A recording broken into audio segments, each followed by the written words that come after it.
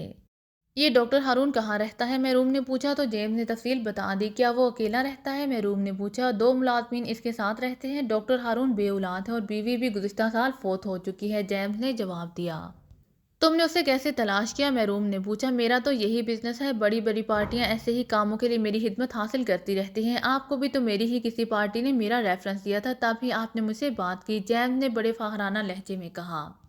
ہاں، ہمیں ساتیر نے تمہارے بارے میں بتایا تھا، محروم نے جواب دیا، اور جیمز نے اس بات میں سر ہلا دیا۔ تھوڑی دیر بعد دروازہ کھلا اور ماشابہ اندر داخل ہوا۔ اس کے ہاتھ میں بیگ تھا۔ یہ لیجئے، ماشابہ نے بیگ جیمز کی طرف بڑھاتے ہوئے کہا۔